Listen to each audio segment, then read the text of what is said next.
4 ಜಿಲ್ಲಾಧಿಕಾರಿಗಳು 11 ಎಸಿಗಳಿಗೆ 21 ತಹಶೀಲ್ದಾರರಿಗೆ 36 ವಿಲೇಜ್ ಅಕೌಂಟೆಂಟ್ಗಳಿಗೆ ಹಾಗೂ ನಮ್ಮ ಕೇಂದ್ರ ಕಚೇರಿಯಲ್ಲಿ ಕೆಲಸ ಮಾಡತಕ್ಕಂಥ 9 ಅಧಿಕಾರಿಗಳು ಮತ್ತು ವಿಪತ್ತು ನಿರ್ವಹಣೆ ಹಾಗೂ ನೋಂದಣಿ ಇಲಾಖೆಯಲ್ಲಿ ಕೆಲಸ ಮಾಡತಕ್ಕಂಥ 9 ಅಧಿಕಾರಿಗಳು ಮತ್ತು ಭೂಮಾಪನ ಇಲಾಖೆ ಅಂದರೆ ಸರ್ವೆ ಇಲಾಖೆಯಲ್ಲಿ 83 ಅಧಿಕಾರಿಗಳು. ಇಷ್ಟು ಅಧಿಕಾರಿಗಳು ಅವರಿಗೆ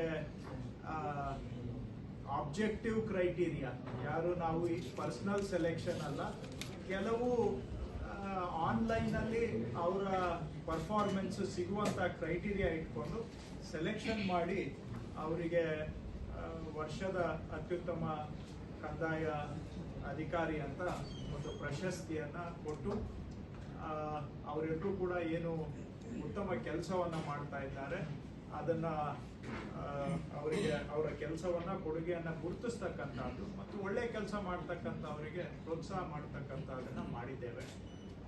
ಯಾಕಂದರೆ ಕಂದಾಯ ಇಲಾಖೆಯಲ್ಲಿ ನಾವು ಸಾಕಷ್ಟು ಬಾರಿ ಜನಗಳಿಂದ ಅಸಮಾಧಾನಕ್ಕೆ ಒಳಗಾಗ್ತಕ್ಕಂಥದ್ದು ದೈನಂದಿನ ನಮ್ಮ ಅನುಭವ. ನಮ್ಮ ಕಾರ್ಯಕ್ಷಮತೆ ಬಗ್ಗೆ ಜನ ಬಹಳ ಖುಷಿ ಇದ್ದಾರೆ ಅಂತ ನಾನು ಹೇಳಲಿಕ್ಕೆ ಆಗೋದಿಲ್ಲ. ಆದರೂ ಕೂಡ ಅದರ ನಡುವೆನೂ ಒಳ್ಳೆ ಕೆಲಸ ಮಾಡ್ತಕ್ಕಂಥ ಸುಮಾರು ಅಧಿಕಾರಿಗಳು ಇದ್ದಾರೆ.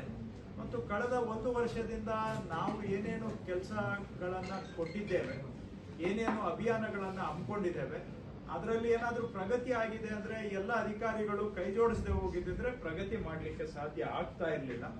ಹಾಗಾಗಿ ಅಂತ ಕೆಲಸ ಮಾಡಿದಂಥ ಅಧಿಕಾರಿಗಳಿಗೆ ಪ್ರಶಸ್ತಿಯನ್ನು ಕೊಟ್ಟಿದ್ದೇವೆ. ಇದೊಂದು ಆರಂಭ. ಕೆಲವು ಕೇಡರ್ಗೆ ನಾವು ಕೊಡೋಕ್ಕಾಗಿಲ್ಲ, ಯಾಕೆಂದರೆ ಇದು ಕ್ರೈಟೀರಿಯಾ ಮಾಡಬೇಕು ಅಂತ. ಅವ್ರನ್ನೂ ಕೂಡ ಯಾವ್ಯಾವ ವೃಂದದ ಅಧಿಕಾರಿಗಳು ಈ ಬಾರಿ ಅವರಿಗೆ ಕೊಟ್ಟಿಲ್ಲ. ಮುಂದಿನ ಸಭೆ ಅಷ್ಟೊತ್ತಿಗೆ ಅವರಿಗೂ ಕೂಡ ಕೆಲವು ನಿರ್ದಿಷ್ಟ ಮಾನದಂಡಗಳನ್ನು ನಿಗದಿ ಮಾಡಿ ಮುಂದಿನ ಸಭೆಯಲ್ಲಿ ಅವರು ಉಳಿದು ಹೋಗಿರ್ತಕ್ಕಂಥ ವೃಂದದ ಅಧಿಕಾರಿಗಳಿಗೂ ಕೂಡ ಕೊಡಬೇಕು ಅಂತ ನಾವು ತೀರ್ಮಾನ ಮಾಡಿದ್ದೇವೆ. ಪ್ರತಿ ವರ್ಷನೂ ಮಾಡ್ತೇವೆ.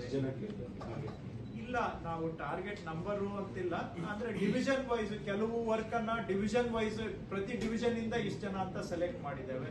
ಈಗ DCAC ಅವರಿಗೆಲ್ಲ ಇಡೀ ಸ್ಟೇಟ್ಗೆ ಮಾಡಿದ್ದೇವೆ. ಸೊ ಯಾರು ಒಂದು ನಮ್ಮ ಪರ್ಫಾರ್ಮೆನ್ಸ್ ಕ್ರೈಟೀರಿಯಾ, ಕೇಸ್ ಡಿಸ್ಪೋಸಲ್ ಆಗ್ಬಹುದು, ಸರ್ವೆ ವರ್ಕ್ ಅಲ್ಲಿ ಸರ್ವೆ ಪ್ರಕರಣಗಳನ್ನ ಮಾಡಿದಂಥವ್ರು ಆಗ್ಬಹುದು. ಈ ತರ ಏನ್ ಕೆಲಸ ಆಗಿದೆ, ಅಥವಾ ಈಗ ಆಧಾರ್ ಸೀಡಿಂಗ್ ಮಾಡಿದ್ವಿ, ವಿಲೇಜ್ ಅಕೌಂಟೆಂಟ್ಸು ಬರೀ ಆಧಾರ್ ಸೀಡಿಂಗು ಮತ್ತೆ ನಮ್ಮ ಗೌರ್ಮೆಂಟ್ ಲ್ಯಾಂಡ್ ಇನ್ಸ್ಪೆಕ್ಷನ್, ಅವೆರಡೇ ಕ್ರೈಟೀರಿಯಾ.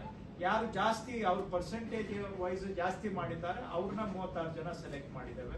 ಈ ತರ ಒಂದೊಂದು ಕೇಡರ್ಗೆ ಆಬ್ಜೆಕ್ಟಿವ್ ಕ್ರೈಟೀರಿಯಾ ಅಂತೀವಲ್ಲ, ನಿರ್ದಿಷ್ಟವಾದಂತ ಮಾನದಂಡ. ಅದರಲ್ಲಿ ಯಾವುದು ನಮ್ಮ ಇಷ್ಟ ಬಂದಂಗೆ ಇಲ್ಲ. ಒಳ್ಳೆ ಕೆಲಸ ಮಾಡಿರೋರು ಪಾಪ ಕೆಲವರು ಇದರಲ್ಲಿ ಫಿಟ್ ಆಗಿಲ್ಲ, ಬೇರೆಯವ್ರು ಮಾಡಿಲ್ಲ ಅಂತಲ್ಲ, ಪಾಪ ಇದಕ್ಕಿಂತ ಒಳ್ಳೆ ಕೆಲಸ ಮಾಡಿದವ್ರು ಇದ್ದಾರೆ.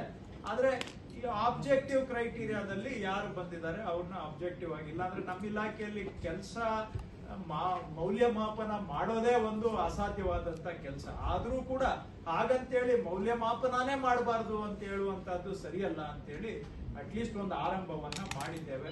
ಒಂದು ಇಲ್ಲಿವರೆಗೂ ಬಹುಶಃ ಯಾವತ್ತೂ ಆಗಿಲ್ಲ ಅನ್ಸುತ್ತೆ ಕಂದಾಯ ಇಲಾಖೆಯಲ್ಲಿ ವರ್ಷಕ್ಕೊಮ್ಮೆ ಈ ತರ ಕೆಲಸ ಗುರುತಿಸುವಂತಹದ್ದು.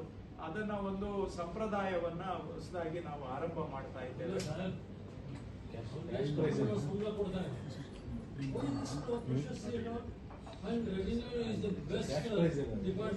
ಇಲ್ಲ, ನೋ ಕ್ಯಾಶ್ ಪ್ರೈಸ್. ಅವರಿಗೆ ಬರೀ ನಾವೊಂದು ಪ್ರಶಸ್ತಿ ಪತ್ರ ಮತ್ತು ಒಂದು ಪ್ರಶಸ್ತಿ ಪದಕ ಅಷ್ಟೇ ಕೊಟ್ಟಿದ್ದೇವೆ ಬಿಟ್ರೆ.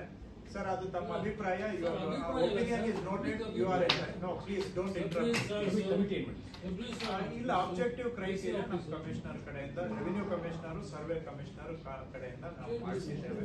Sir, you are welcome to disagree sir. ಕಳೆದ 1 ವರ್ಷದಿಂದ ನಾವೇನು ಜವಾಬ್ದಾರಿ ತಗೊಂಡ್ಮೇಲೆ ಹೊಸ ಕಾರ್ಯಕ್ರಮಗಳನ್ನ ನಾವು ಗುರಿಗಳನ್ನ ಟಾರ್ಗೆಟ್ ಕೊಟ್ಟಿದ್ದೇವೆ, ಕೆಲವು ಅಭಿಯಾನಗಳನ್ನ ಕೈಗೆತ್ತಿಕೊಂಡಿದ್ದೇವೆ, ಡ್ರೈವ್ಸ್ ತಗೊಂಡಿದ್ದೇವೆ. ಅವುಗಳನ್ನ ಆ ಕ್ರೈಟೀರಿಯಾ ಮಾಡ್ಕೊಂಡು, ಉದಾಹರಣೆಗೆ ಕೋರ್ಟ್ ಕೇಸ್ ಡಿಸ್ಪೋಸಲ್ ತಹಶೀಲ್ದಾರ್ ಅವ್ರ ಲೆವೆಲ್ ಅಲ್ಲಿ ಆದ್ರೆ, ವಿಲೇಜ್ ಅಕೌಂಟೆಂಟ್ ಲೆವೆಲ್ ಅಲ್ಲಿ ನಾನು ಆಗ್ಲೇ ಹೇಳಿದಾಗೆ ಆಧಾರ್ ಸೀಡಿಂಗ್, ಸರ್ವೆ ಲೆವೆಲ್ ಅಲ್ಲಿ ಸರ್ವೆ ಕೇಸ್ ಡಿಸ್ಪೋಸಲ್, ಈ ತರ ಒಂದೊಂದು ಕ್ಯಾಡರ್ಗೆ ಒಂದೊಂದು ಮಾನದಂಡ ಇಟ್ಕೊಂಡು ಮಾಡಿ. Sub registrar what was the criteria? Sub ರಿಜಿಸ್ಟ್ರಾರ್ಗೆ ಅವ್ರಿಗೆ ಇವತ್ತು ನಾವು ಕೊಟ್ಟಿಲ್ಲ, ಸಬ್ ರಿಜಿಸ್ಟ್ರಾರ್ಗೆ ಸಪರೇಟ್ ಆಗಿ ಮಾಡ್ತೇವೆ. ಲಾಸ್ಟ್ ಇಯರ್ ಒಂದು ಬಾರಿ ಮಾಡಿದ್ವಿ, ಇದೇ ಟೈಮ್ಗೆ ಮಾಡಿದ್ವಿ. ಅಲ್ಲಿ ಅವ್ರದ್ದು 2 ಕ್ರೈಟೀರಿಯಾ ಇಟ್ಕೊಳ್ತೇವೆ, ಇವತ್ತು ಮಾಡಿಲ್ಲ, just to be clear. But ಅಲ್ಲಿ ನಾರ್ಮಲಿ 2 ಕ್ರೈಟೀರಿಯಾ, ಒಂದು ರೆವಿನ್ಯೂ ಜನರೇಷನ್, ಇನ್ನೊಂದು ನಂಬರ್ ಆಫ್ ರಿಜಿಸ್ಟ್ರೇಷನ್ಸ್, ಅದನ್ನ ನೋಡ್ಕೊಂಡು ಮಾಡ್ಬೇಕಾಗತ್ತೆ. ಲಾಸ್ಟ್ ಟೈಮ್ ಕೆಲವರಿಗೆ ಕಾವೇರಿ ಟು ಇಂಪ್ಲಿಮೆಂಟೇಷನ್ಗೂ ಕೂಡ ಫೆಲಿಸಿಟೇಷನ್ ಮಾಡಿದ್ವಿ. ಸೊ ಅವ್ರಿಗೆ ಸಪರೇಟ್ ಕ್ರೈಟೀರಿಯಾ.